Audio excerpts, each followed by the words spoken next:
Hi, welcome to Coaster Mania. I'm Micah, and today I wanted to talk about my rankings of the coasters at Six Flags Great Adventure. This park is a coaster enthusiast playground with tons of huge rides that all have solid layouts.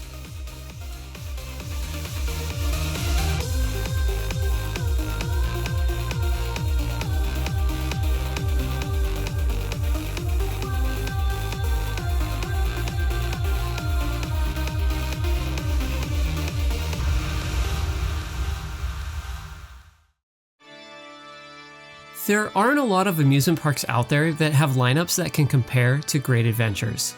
This park has 14 coasters, and most of them are at a scale that you just can't find anywhere else. Too bad they're losing the spot for having the world's tallest coaster soon. Anyways, let's go ahead and rank these coasters from worst to best. Oh, and by the way, stick around for the end where I'll let you know where the new Flash Vertical Velocity will rank once it opens.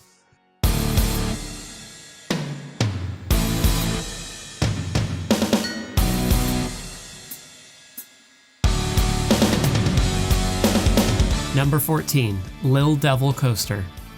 This filler coaster is designed to help content creators like me fill time slots in our videos to ensure that we can make them over 10 minutes long for that sweet, sweet ad revenue. This is a Zamperla family coaster that was opened in 1999 as Roadrunner Railway in the park. Once Jersey Devil was introduced, it received a retheme to fit the area a bit better. This type of kiddie coaster is found at nearly every amusement park and does an okay job at introducing small children to roller coasters. Number 13, Skull Mountain. This Intamin family roller coaster is one of the most juxtapositional roller coasters out there.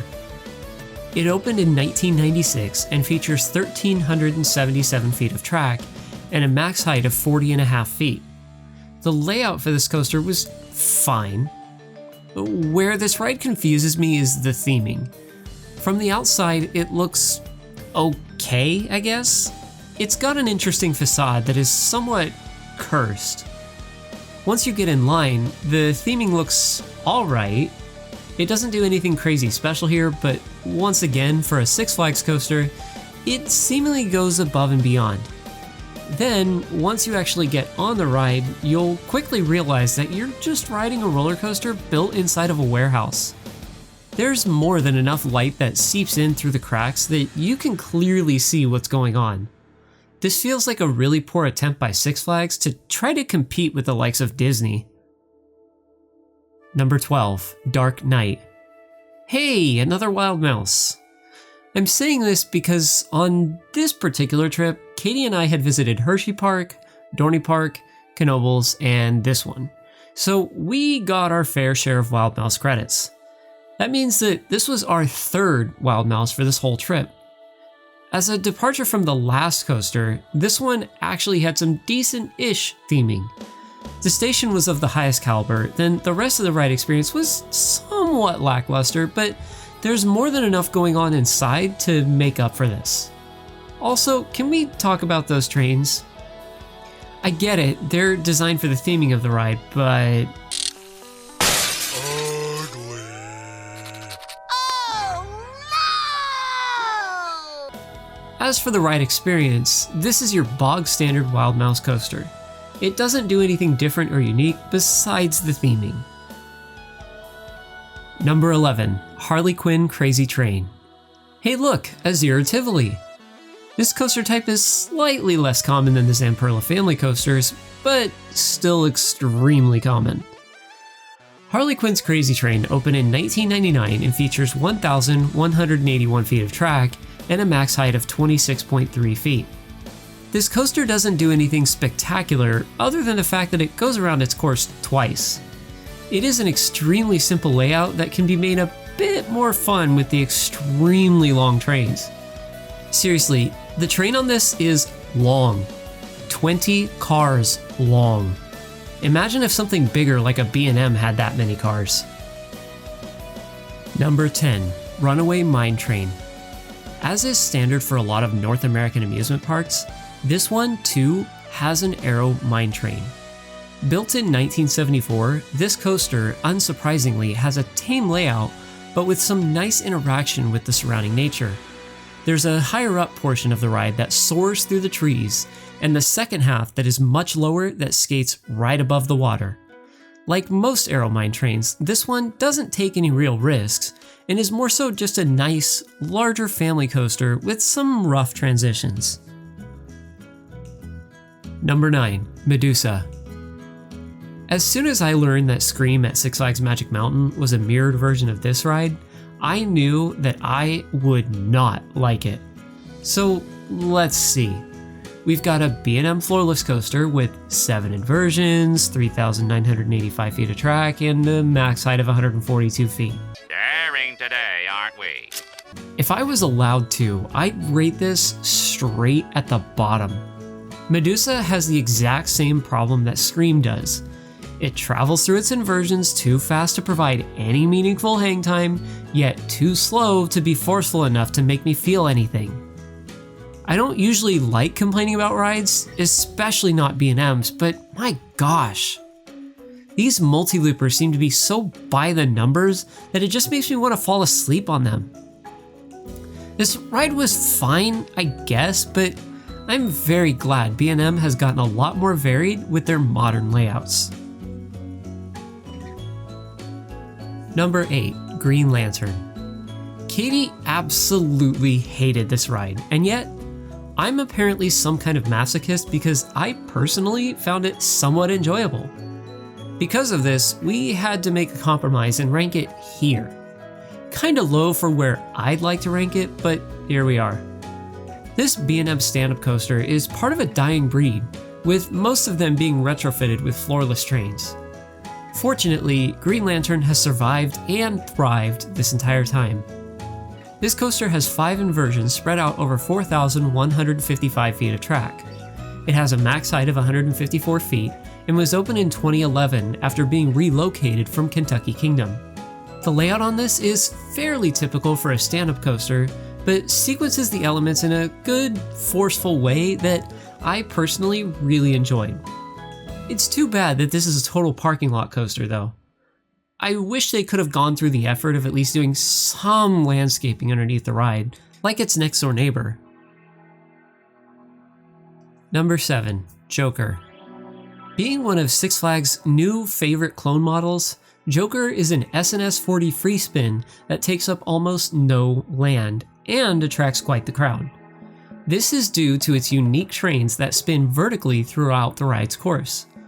Opened in 2016, this ride is 120 feet tall and features 1,019 feet of vertically stacked track. The number of inversions, if you want to call them that, can vary each time you ride it due to the free spinning seats. These seats can spin more or less depending on how the weight is distributed in them throughout the train. These ride models are fun, but I can see them getting old fast, especially with how many Six Flags parks they exist at. If you ask me, I didn't find the seats to be all that comfortable, but Katie certainly didn't mind it. Number 6. Jersey Devil Coaster. The devil! The overall theme of my thoughts on this ride are mixed. This ride, being an RMC Raptor, looked incredible. It's got an extended layout from the prototypes, and hey, Stunt Pilot's great, so this one should be too, right? No, unfortunately not. Opened in 2021, Jersey Devil Coaster features 3,000 feet of track and is 130 feet tall. This coaster has the makings of a great layout, but I'm not sure if it's due to the trains or the construction work on the track. It rides kinda rough. At every joint between track pieces, the train noticeably shudders, leaving a consistent and uncomfortable series of bumps throughout the ride's course. A lot of the elements did hit decently, but I feel like it would have been better if this ride went through the course slightly faster. I'm hoping that at some point work can be done on the track to help smooth out some of these rough spots, since this layout is actually really good. Number 5. King Dakar. Welcome to the last remaining 400 plus foot tall intimate accelerator coaster. For now. This coaster was once a massive record breaker. Standing at 456 feet tall and with a top speed of 128 miles per hour, this coaster held the record for the world's tallest and fastest roller coaster. Over time though, it lost the speed record to Formula Rossa and will be losing the height record to Falcon's Fury at Six Flags Qiddiya. I guess they can still hold on to the record for the tallest and fastest coaster in North America. As for the ride experience, this is Top Thrill Dragster, but with a hill on the return trip. There's not much else to say about it, other than the fact that the incredibly high speed you experience on this ride is unlike any other. I'm almost surprised that Six Flags didn't incorporate a windscreen on the lead car, as you'll barely be able to keep your eyes open sitting in the first row. Like Top Thrill Dragster was in its original configuration, this coaster is mainly a one-trick pony and is proud of this fact. Number 4, Batman the Ride. I haven't been on as many Batman clones as some other coaster enthusiasts, but this one holds up fairly well. Batman clones are a dime a dozen at Six Flags parks and do a good job at displaying what B&M inverts are capable of. This ride is compact, forceful, and oh so much fun. Opening in 1993, this B&M invert has 2,693 feet of track, is 105 feet tall, and has 5 inversions throughout its course. These elements are all extremely whippy and forceful, which is very surprising for a layout of this size. There's a good reason why these models were cloned so many times, and compared to the one at Six Flags Magic Mountain, this one stands up fairly well. Number 3, Superman Ultimate Flight. Look, this is a B&M flying coaster. I'll be straight with you and say that I have a soft spot for this ride model. The way that B&M designs their layouts makes them incredibly graceful. Superman is no exception. Opening in 2003, this ride features 2,759 feet of track, a max height of 106 feet, and 2 inversions. There isn't much to this ride layout, and it stands slightly above being a parking lot coaster. I'm glad that they at least planted some grass underneath it. It helps keep the ride area slightly cooler. This layout isn't incredibly long, nor does it do a ton, but the unique seating position makes up entirely for this. The pretzel loop on it isn't the most forceful compared to Tatsu, but it does a good job at making your face feel like it's about to melt off. Number 2, Nitro. Hey, guess what? Another B&M. There's a reason why Six Flags parks often have so many B&Ms, and Nitro does a good job at showing why. This B&M hypermodel is one of the best of its kind. Standing at over 230 feet tall, this ride features 5,394 feet of track and a top speed of 80 miles per hour. This coaster does the B&M hypermodel right. It's fast, it's forceful, and it's varied. It features 4 camelback hills, an incredibly forceful upwards helix, and then a series of bunny hills on the return trip. This helix made me gray out both times we rode this coaster. Seriously, you get airtime, strong positive Gs. This is just a great coaster all around.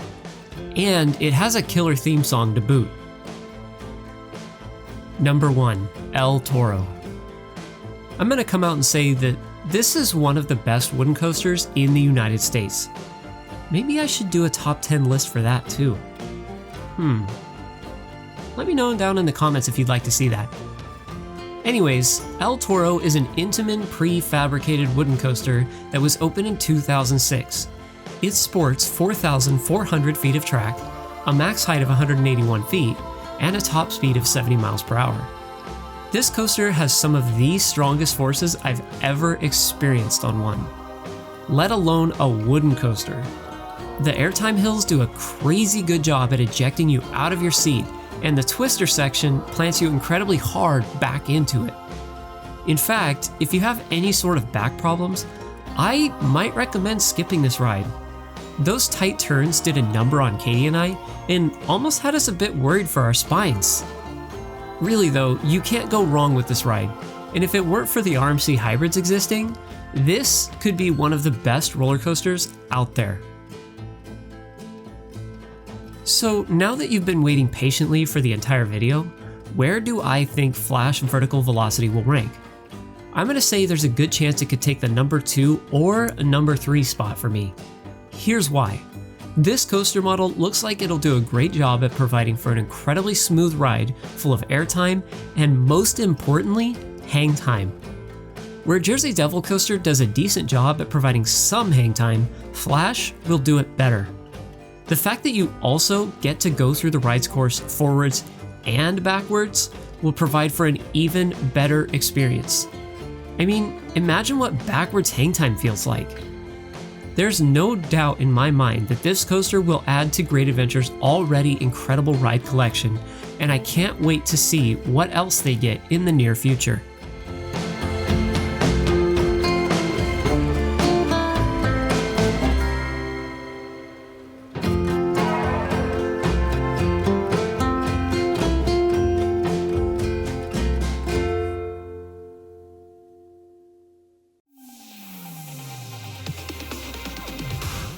Thank you so much for watching this video. Don't forget to leave a like and comment below and hit that bell icon. Special thanks to our Patreon supporter, Future Collective.